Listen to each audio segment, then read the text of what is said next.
Today we're making this video talking about using conductive glove manual therapy on fibroid uterine area of a woman's body to help reduce pain, soften the scar tissue, and or relieve certain symptoms the person may be experiencing, in particular during the actual monthly cycle and or during times where the tissue's just irritated at any given point in time following surgery, where there's been obviously an incision and some scar tissue hardening that laid down below the belly button, above the pubic region particularly.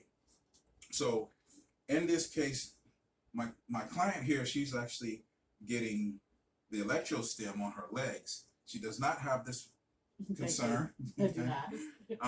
So we're just using it for, for the sake of this, for the video. But I do want to point out that I have done this procedure on multiple occasions on different individuals, one being post liposuction. Another is actually scheduled tomorrow to come in post liposuction to have this work done. I have done it on two others with whom had the fibroid surgery, but left the scar tissue and on discomfort here. And the purposes of my work was to help soften and remodel the scar tissue so that that person could have comfortable intercourse with their spouses, and that's one of the reasons that they stated that.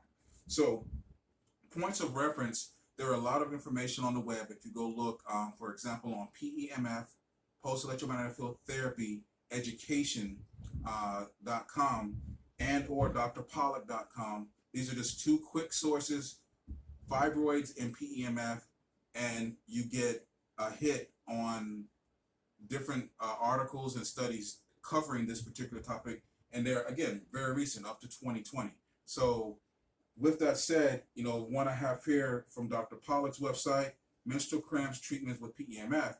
Now, granted, I do have PEMF technology in the room. I am going to be using my microcurrent devices in place of the PEMF. So it's also to say that aside from me doing this, what could be considered invasive procedure, you can lay comfortably on my PEMF devices and get the therapy just the same and reap all the benefits.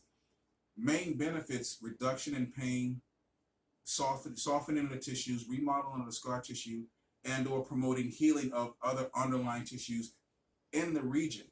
So, granted there's anything else. Another video, another source I have here, healing effects of PEMF therapy on uterine cancer. And I quote, cancer cells will starve in the presence of oxygen. PEMF therapy is known to show aid in oxygenation of the body.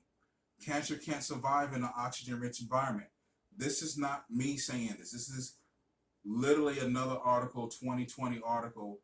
It's always been said there are ways to oxygenate the blood and body, and if PEMF therapy helps to create that oxygenation, that means not just cancers, but other pathogens cannot survive in that environment and continue to do damage to your body. So, first way I have of addressing the fibroid region is using my Avasia microcurrent device. And here I would simply choose the program. In this case, I would choose RSI mode. Place the Y bar in place, and then I would turn up the amplitude to Hertz ceiling, which, Phil? I don't know if it's because I have going on my legs is stronger. So you you can can have a very high ceiling evidently. That's okay. Okay. So, but again, so I don't have to be high, I just have to have her register it. So I can leave it parked, especially if there's been incision lines and then there's hardening down that line. So I can just place it here and let the device push energy through the scar tissue, and it'll help by remodeling. What's happening is microscopically the energy is punching small holes through the scar tissue, and now blood can get up through that hole, and now you get circulation. And so you're not going to get new vascularity, you're not going to get veins and arteries to run through it, but you are going to get blood flow through it. That way it's going to change even the complexion of the skin, as well as the softness and or hardness of the skin. So that scar then becomes, you keep working on it, and we're doing what we would call a DZ0 and clear each spot and then the person would know if there's less pain or not. And if so, I just move on to the next spot. So the second way I have of working the area is using the conductive glove. Now, typically, I can use the Avasio with the conductive gloves, but when I'm in session, I already have it set up with the Y bar. So it's easy to have this already set up so I can make quick transitions if necessary with using my ScanR device. So the ScanR, though, will require a conductive glove that I can buy on Amazon or anywhere online, and an electrode, which will be placed somewhere near the region you're going to be working. Ideally, it's ways to change the sensory. So if you want a person not to feel stingy, grabby on dry skin, we'll put massage cream or massage oil. You can put ultrasound gel, that's going to help with conductivity, but ultrasound gel doesn't moisturize the skin. When you can moisturize the skin, it will block the pores, which blocks a bit of the sensory. So I could get a slightly higher amplitude versus if the skin is dry when I placed it down there. I just need this to sit in place. I don't need it to stick as if the person's moving around to do a particular therapy, because my hand in the glove is what's going to be moving. So in this case, I can set it up somewhere out of the way or where I'm going to be actually working. And this is a left-handed glove. If we say, hey, we got the pin on top, but if I want to put it on my right hand, I just work with it on the bottom. Okay, it's just, some people will be, about the semantics, but in this case, I use the glove on either side, depending. And then once the scanner is on, I'll make contact broad on the person, because if I go fingertip, that's going to put all the energy just through my fingertip, and it's going to sting the person. So I'm going to come broad. I'm turning up the amplitude. And as I say, here comes the zing zing. Go. Wow. Yes, I do. Okay. So she's acknowledging now. I can play the piano and move the tissue around. And this is why I like the conductive glove massage, because I can move and knead and press the tissue and move it gently and help increase the circulation. And it's comforting, and I can actually do light gliding that actually helps loosen not just the scar tissue in this area itself, but I'm actually moving the muscle tissue as well. And if I was going this way, obviously this is counterclockwise.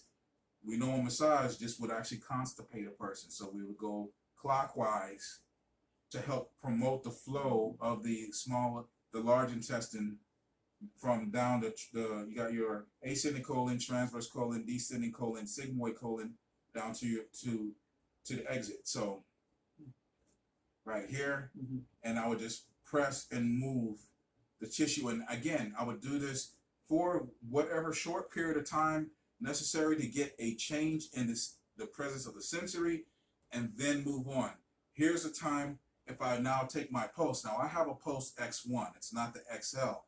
I have to point that out, because what that really means is there's certain things I can't set with my XL with my X1 that you can do with the XL.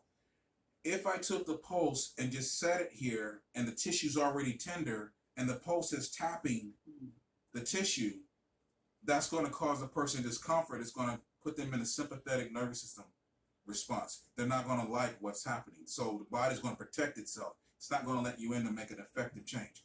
So using the conductive glove and or my Avasio microcurrent devices, I can calm down sympathetic nervous system activity so that I can then safely press into the tissue and work, if I have to, in a deep tissue fashion, to not cause a person to clench up, to make them protect themselves, to kick me out of the work.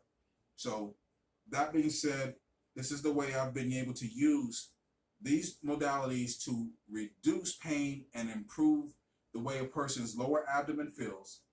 And if they are during their monthly cycle, using a pulse can help loosen the cramps, the muscle tightness, and reduce the pain there too.